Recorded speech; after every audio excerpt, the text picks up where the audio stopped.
చంద్రబాబు నాయుడు ముఖ్యమంత్రి చంద్రబాబు నాయుడు గారి ఆదేశం మేరకు ఈ కార్యక్రమం చేస్తాం. ఇందులో భాగంగానే ఇప్పుడే తారాపురం పంచాయతీకి వెళ్ళొచ్చాం.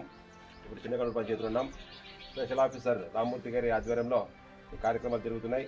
ముఖ్యంగా ఈ కార్యక్రమం ఉద్దేశం ఏమిటంటే, ముఖ్యమంత్రి చంద్రబాబు నాయుడు గారు ప్రమాణ స్వీకారం చేసి 100 రోజులైంది.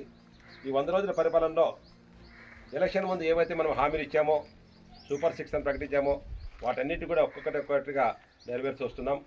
మొట్టమొదటిగా మొదటి సందర్భంగా ఏదైతే చేశారో 4 వేయడం జరిగింది. అది కూడా గత 3 నెలలు కూడా కలుపుకొని ఒక్కొక్కరికి 7,000 రూపాయలు పెన్షన్ ఇవ్వడం జరిగింది. గత ప్రభుత్వంలో ఎప్పుడైనా ఆదివారం సెలవు వస్తే, 1వ తేదీ సెలవు వస్తే 10వ తేదీ వరకు వాళ్ళు దాన్ని నెపకంగా చూసి 10వ తేదీ వరకు ఇచ్చేవాళ్ళు కాదు. కానీ ఈసారి 1వ తేదీ ఆదివారం వచ్చినా 31వ తేదీ ఇచ్చినటువంటి ఘనత చంద్రబాబు నాయుడు గారిది. ఎందుకంటే ఏ ఒక్క అవ్వ కానీ, ఏ ఒక్క తాత కానీ, ఏ ఒక్క పేదవాడు కానీ, వికలాంగుడు కానీ ఇబ్బంది పడకూడదు, కష్టపడకూడదు అనే ఉద్దేశంతో చంద్రబాబు నాయుడు గారు ఈ కార్యక్రమం చేపట్టడం జరిగింది.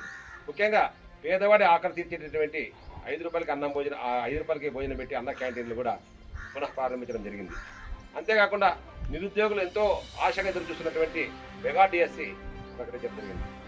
మరి ముఖ్యంగా రైతులకి, రైతు కూలీలకి అన్ని రకాలైనటువంటి కార్యక్రమాలు చేస్తూ పోతున్నాం. మొన్ననే చూసాం వరదల్లో, ఆ విజయవాడలో ప్రతి దారుణమైనటువంటి వరదలు వచ్చినాయి. ఆ వరదల కార్యక్రమంలో కూడా చంద్రబాబు నాయుడు గారు రే అనక పగలనక ప్రజల మధ్యనే ఉండి వరదల్లో ఆయన స్వయంగా పర్యవేక్షించి అందరికి కూడా సహాయం అంది.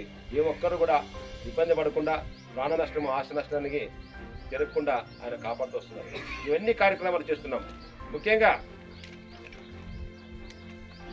ల్యాండ్ టైటిలింగ్ యాక్ట్ అనేటటువంటి ఒక దౌర్భాగ్యమైనటువంటి ఒక చట్టాన్ని తీసుకొచ్చి ప్రజల్ని ఇబ్బంది పెడుతుంటే ఆ ల్యాండ్ టైటిలింగ్ యాక్ట్ని కూడా రద్దు చేయడం జరిగింది.